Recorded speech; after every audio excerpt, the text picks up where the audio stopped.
एक अंधेरे रात की घूमती हवा और छोटी छोटी चीखें सुनाई दे रही थी। गहरी सन्नाटे में एक अनजान गांव में एक पुराने हवेली की ओर एक युवक कदम बढ़ा रहा था। उसका नाम विक्रम था। हवेली की चादरों में हवा बहुत ही ठंडी थी और जैसे ही विक्रम ने अंदर कदम रखा, उसका दिल तेजी से धड़कने लगा। उसने अंधेरे कोरी दीवारों के बीच एक आवाज सुनी, किसी की रोने की आवाज। विक्रम के होश उड़ गए। उसने धीरे से आवाज के उत्सर्ग की ओर बढ़ते हुए कदम रखे। उसने एक कमरे के बंद दरवाजे पर कुछ देखा। डर के साथ साथ उसने दरवाजा खोला। वहां उसने एक होरर स्त्री को देखा। उसकी आंखों में गहरी चिंता और विकलता थी।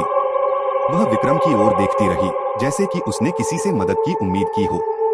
विक्रम ने उससे पूछा, क्या हुआ? आप यहाँ कैसे आई?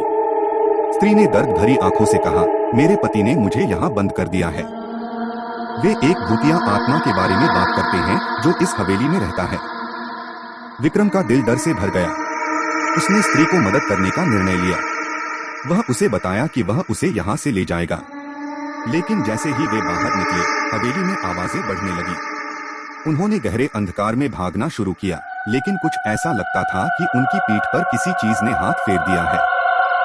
धीरे धीरे उन्होंने एक अंधेरे कमरे में चुपके से छिप जाने का निर्णय लिया। उनके दिल की धड़कन तेज हो गई और सांसें शुष्क हो गई। वे उस कमरे में अपने आप को सुरक्षित महसूस करते थे, लेकिन फिर एक बड़ी आवाज उन्हें डरा देती है। वे आवाज की ओर बढ़ते हैं और उन्हें दिखाई देता है कि कोई उनके पीछे है।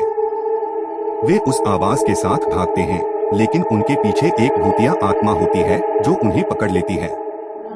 उसके बाद गांव के लोग विक्रम को और स्त्री को कभी नहीं देखते। वे केवल अंधेरे रातों में एक भूतिया हवेली के बारे में कहानियों में सुनते हैं।